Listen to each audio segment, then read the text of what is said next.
저장님께 여쭙겠습니다. 예. 아까 형사소송법 제66조 제1항이 문제가 됐는데요. 예. 그 부분 구속기간의 초일은 시간을 계산하지 아니하고 일일로 산정한다. 이것이 적용되는 대표적인 예는 예를 들면 밤 11시 59분에 체포됐다 하더라도 그 사람은 하루를 구속된 것으로 계산한다는 뜻입니다. 구속기간의 초일이 이 조문이 적용되는 대표적인 것은 피의자나 피고인을 이익을 위해서 초일은 시간이 얼마가 됐든 하루 구속된 걸로 계산한다는 의미입니다. 그때 적용되는 조문이 66조 제1항입니다. 그리고요. 문헌의 의미를 넘어서면 안 된다.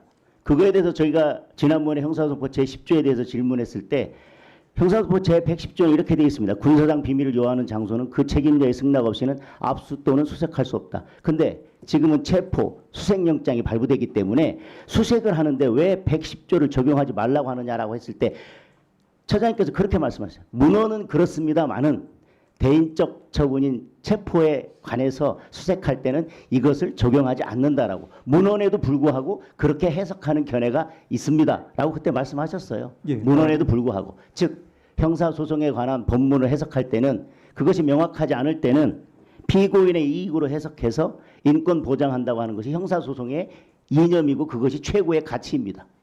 견해는 다를 수 있지만 지기현 판사가 이번에 구속 취소에 관해서 그런 형사소송의 이념을 바탕으로 가장 엄격한 해석을 했다라는 게 처장님의 답변이시죠. 그와 같이 저희들은 이해하고 있습니다. 자 그리고 장관 직무대행님, 네.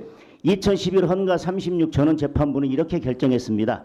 법원이 피고인의 구속 또는 그 유지 여부의 필요성에 관하여 한 재판의 효력이 검사나 다른 기관의 이견이나 불복이 있다 하여 좌우되거나 제한받는다면 이는 영장주의에 위반된다고 할 것인 바 구속 집행정지 결정에 대한 검사의 즉시항고를 인정하는 이 사건 법률 조항은 검사의 불복을 그 피고인에 대한 구속 집행을 정지할 필요가 있다는 법원의 판단보다 우선시킬 뿐만 아니라 사실상 법원의 구속 집행정지 결정을 무의미하게 할 수 있는 권한을 검사에게 부여한 것이라는 점에서 영장주의에 위배된다. 그러면서 위헌결정을 했습니다. 네. 따라서 이 위헌결정 취지에 따르면 보석에는 무슨 조건이 붙느냐 마느냐 그런 것과 상관없이 네, 그렇습니다. 구속 취소에 대해서 즉시 항고를 할 경우에는 그 당시에는 그 조문은 문제되지 않아서 결정은 없었지만 만약 그것이 정면으로 문제가 된다면 위헌의 여지가 있기 때문에 법무부는 검찰은 법원의 결정에서 다른 법률적 견해를 가지고 있지만 그거에 대해서 즉시 항고를 하지 않았고 물론 구속 취소 결정을 하면서 대법원의 최종적인 판단을 받아볼 때까지는 구속을 취소한다고 했지만 그것은 즉시 항고를 하면 우연의 소지가 있기 때문에 본안 판단에서 다투어서 최종적인 판단을 받겠다는 게 지금 직무대행 입장 아닙니까? 네, 그리고 제가 앞에서 말씀드렸던 형사소송법 331조에 관한 92년도 위헌 결정은 예. 이렇게 되어 있습니다. 예, 331조는 실질적으로 보면 나중에 구속 취소에 관한 특례인데 예, 나중에 말씀하신 말씀 좀 똑같은 내용을 자 그리고 처장님 지금 계속해서 시간 계산한 것만 가지고 계속 오늘 논의를 하는데요. 예. 저는 논점이 잘못됐다고 생각합니다. 구속 취소 사유 중에서 시간 계산만 문제된 것이 아니라요.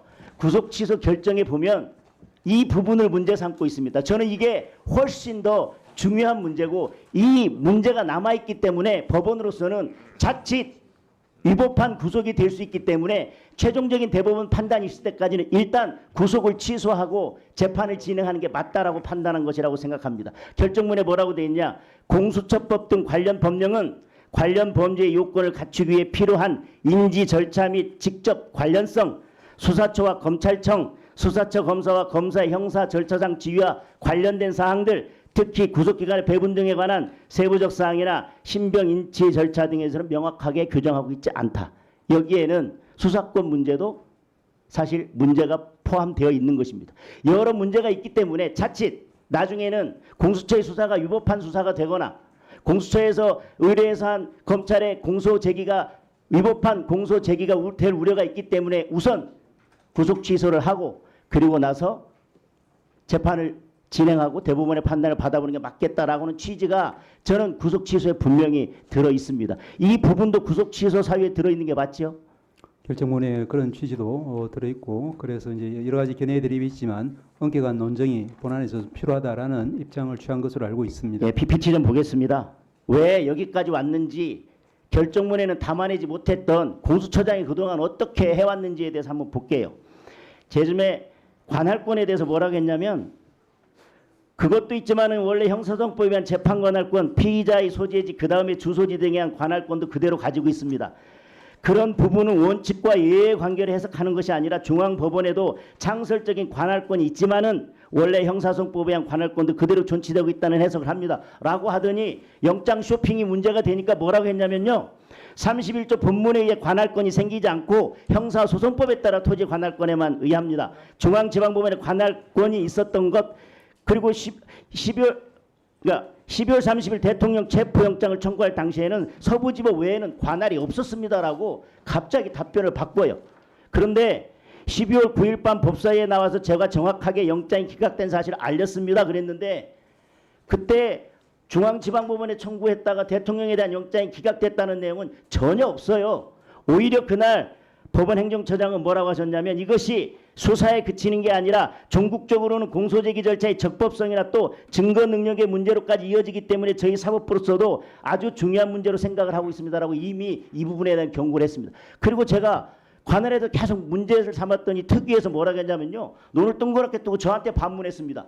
그러면 체포영장 청구 당시에 중앙지방법원에 관할권이 있습니까? 라고 이야기하고 마치 그 당시에는 관할권이 없는 것처럼 됐지만 공보민 김용현 전 국방부 장관에 대해서 이미 체포영장 청구 전에 서울중앙지방법원에 공소 제기됐기 때문에 공범에 대해서 처장님이 해석하는 형사소송의 일반 원칙으로 돌아가고 공수처법이 적용되지 않는다 하더라도 관할은 있었어요.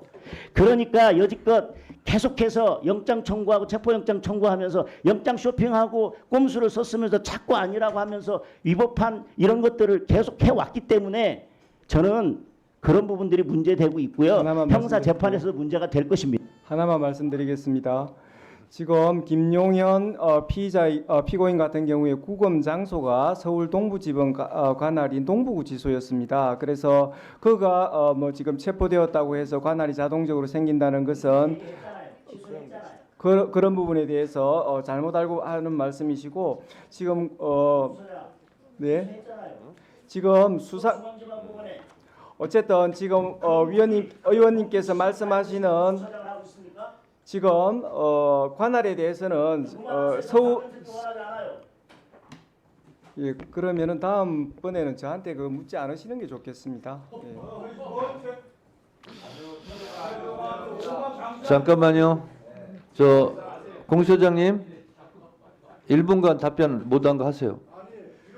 네, 지금 알아서 할게요, 저희들이 관할이나 수사권에 대해서는 서부지방법원 2025 초기 10결정에 우리 저희들 관련 사건에 대해서 수사권을 가지고 있다는 거하고 서부법원에 저희들이 관할이 있다는 거에 대해서 법원의 판사님께서 명시적으로 결정문에서 이렇게 하셨습니다. 지금 정치 공세 정도는 모르지만 지금 법사위에서 특히 지금 질문하시는 분이 부장판사까지 하셨고 또 법조인이신데 지금 서부법원의 관할을 자꾸 문제 삼는 것 자체가 자 잠깐만요. 그런 부분에 일단 대해서 들어봅시다. 법원이 명시적으로 그 관할에 대해서 결정을 하셨다는 말씀을 다시 한번 드립니다. 자 공수처장 보고 이 정도 법치식 가지고 공수처장 하는 건 시공이 아니에요. 듣고 갈 수가 있어요. 자, 법치식 없으면 자 이렇게 하세요. 잠깐만요. 못나가 있어. 공수처장을 비롯해서 법원행정처장, 법무장관 직무대행께서는 의원님들의 질의에 대해서 불만이 있더라도 직접 표출하지 마시고 발언을 하고 싶은데 할 내용이 없다. 근데 그 의원한테 시간이 끝나고 발언권을 요청하지 마세요. 그 의원은 발언권을 줄 권한이 없습니다. 위원장한테 있어요. 그래서 그런 경우는 의원님들한테 대드는 듯한 이런 모습은 하지 마시고 다만 못한 답변이 있습니다. 저한테 발언 기회를 주십시오 하고 저한테 신청하세요.